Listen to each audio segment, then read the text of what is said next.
चप्पल घुसिया घुसिया के बैठे हैं, हाथ उठाइए जरा देखें। घुसिया है ना, हम भी वहां खोल के आए ना, हम बाहर से थोड़ी टपक के आए, आप ही के बीच के आदमी है, आप ही की तरह है। इतना महादेव से मोहब्बत हुआ है कभी जितना ही चपलवा से है जो पैर के नीचे घुसिया हुए हम लोग। इतनी मोहब्बत महादेव से किसी को है? हमको तो नया भैया, आपको भी देख रहे हैं, आपको भी नया। क्यों ऐसा?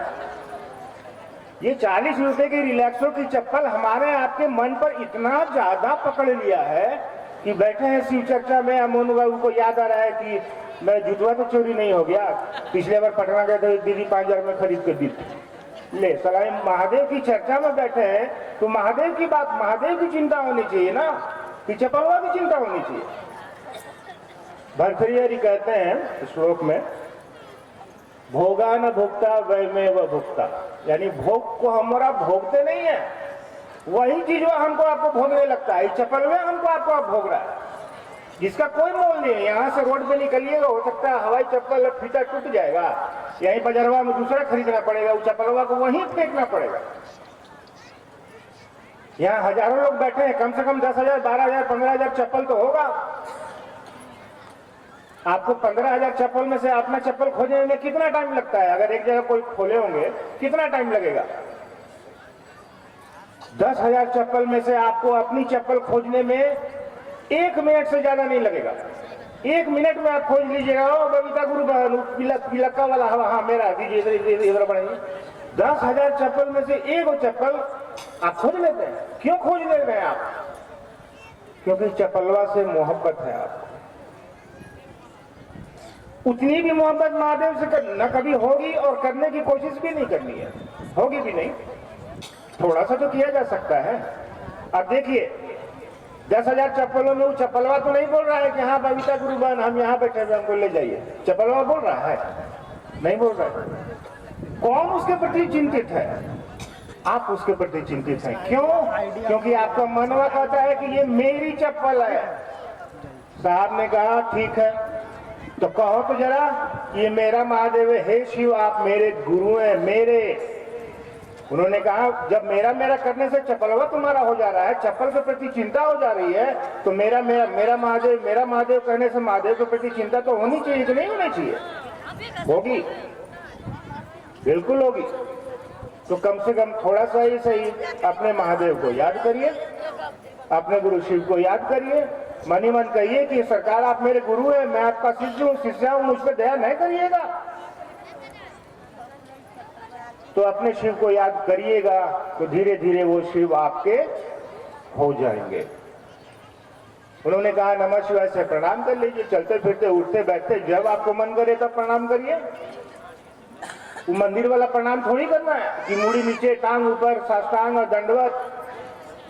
पंडित जी कहते हैं हाँ जजमान हो गया, माथा फूट जाएगा, ज्यादा मत वैसे कीजिए, उलट जाइएगा। तो प्रणाम तो मन करेगा, मुद्राएं तो प्रणाम करेंगे नहीं, शरीर तो प्रणाम करता नहीं है। मन जिसके सामने झुक जाता है प्रणाम हो जाता है। तो मन को शिव की तरफ ले चलने की कोशिश करिए। साहब ने क्या कहा है? आओ चले शिव की ओर। कौन जाएगा शिव की ओर? कदम जाएंगे, पैर जाएंगे शिव की ओर? नहीं जाएंगे। हमारे यहाँ पे घर में बच्चा पैदा होता है,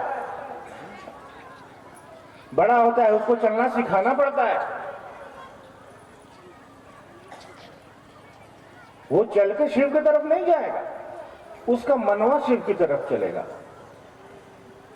उस बच्चे को अगर धीरे धीरे हम और आप शिव की तरफ ले चलने की कोशिश करें तो उसका मन शिव की तरफ चलने लगेगा। साहब को ये बात पता है कि बच्चे पैदा होते ही चलना सीख जाते हैं 1 आध साल में, लेकिन सचमुच में किस तरफ चलना चाहिए ये सीखने में पूरा जीवन गंवा देते हैं। इसलिए साहब ने कहा है आओ चले शिव की ओर। वो जो सत्य आपको बाद में पता चलता कि आपको जाना कहाँ है, उस सत्य का उजागर उन्होंने पहले कर दिया। उन्होंने अभी ही बता दिया कि चलो शिव की ओर। तो जब अंतिम समय आ ही जाएगा उस समय सोच के क्या करिएगा कि शिव की तरफ चलना है या शिव की तरफ जाना है? अरे आप इस जीवन में अभी से सोचिए ना, ताकि आपका रास्ता सुगम हो जाए, आसान हो जाए, आपको अच्छा लगे, आप आनंदित रहिए, आप खुश रहिए। परेशानियां दुनिया में सबके साथ है। यहाँ कोई बैठा एक आदमी बता दे जिसके साथ परेशानियां नहीं है। मेरे साथ भी परेशानियां है, आपके साथ भी परेशानियां है।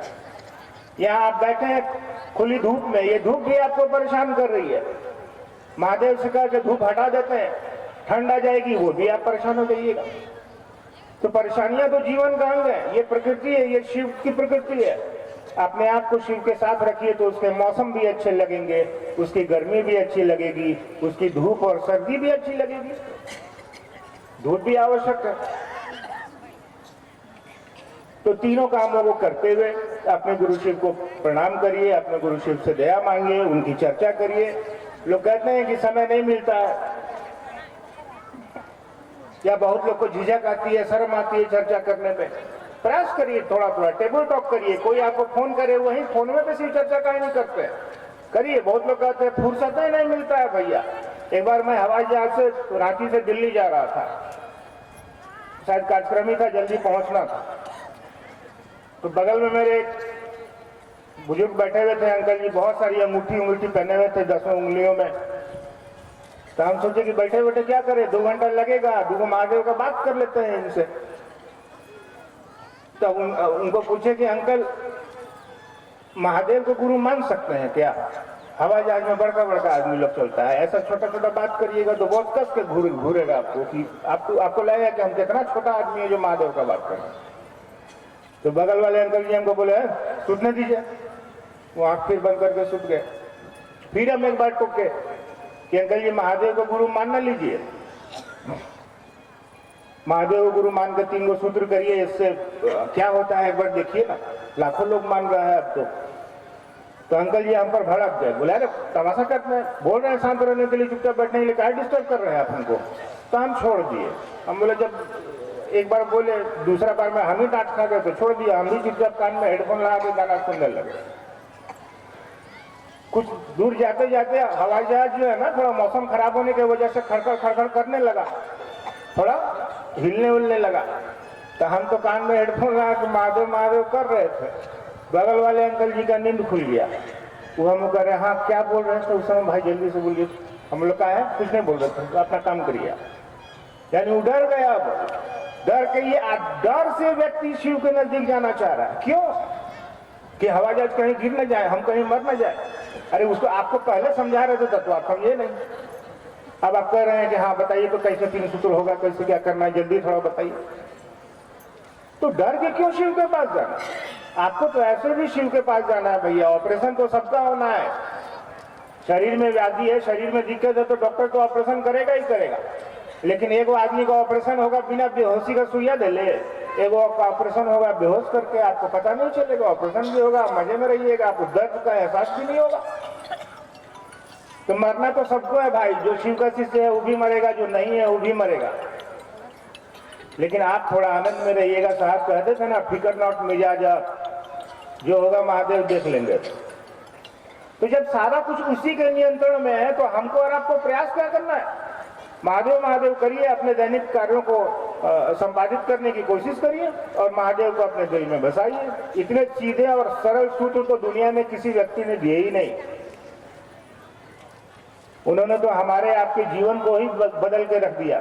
जो जीवन परेशानियों में घूम रहा था, उस जीवन को उन्होंने दिशा दे दी और शिव की तरफ ले चलने की कोशिश की, जिससे कि आज करोड़ों लोग उस शिव के शिष्य हो रहे हैं और आनंदित हो रहे हैं और महसूस कर रहे हैं कि महादेव बड़े कमाल के गुरु हैं। तो चलिए, मैं तो अब दीदी को भी आप सुनिए, और धूप भी है तो हम लोग प्रयास करेंगे कि थोड़ा पहले आप लोगों को छोड़ दें। आधा घंटा 40 मिनट में आप लोगों को छुट्टी देंगे। फिलहाल बैठिए और आप सबों को मेरा प्रणाम है। आप पुनः इसको स्वीकार करिए। मैं कभी और फुर्सत से आऊँगा तो इत्मीनान से बैठूंगा, आपसे बात करूंगा। तब तक के लिए आप सबों को मेरा प्रणाम। आइए भाई। चलिए, मैं इस कार्यक्रम को लिए चलना चाहूंगा गुरु भजन की दिशा की ओर। अब भजन के लिए मैं निवेदन करना चाहूंगा दीदी श्वेता जी, आपसे मेरा रहे बताए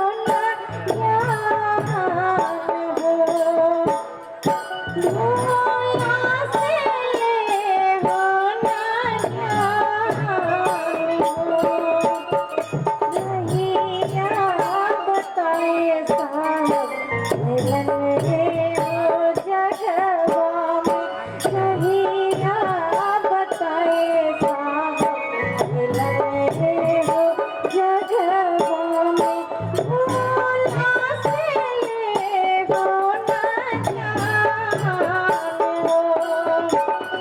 भोला से ले हो ना जान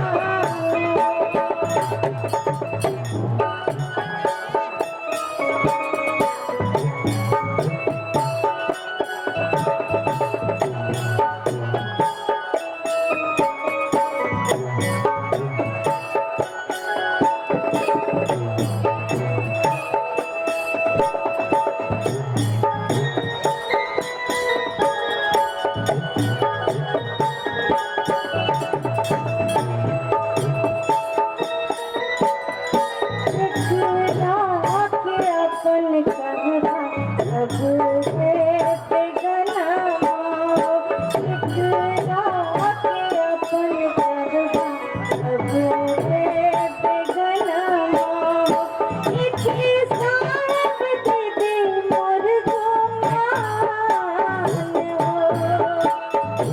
इके साहब दे दे मोर गुमान सब छोड़ देत भैया साहिब जी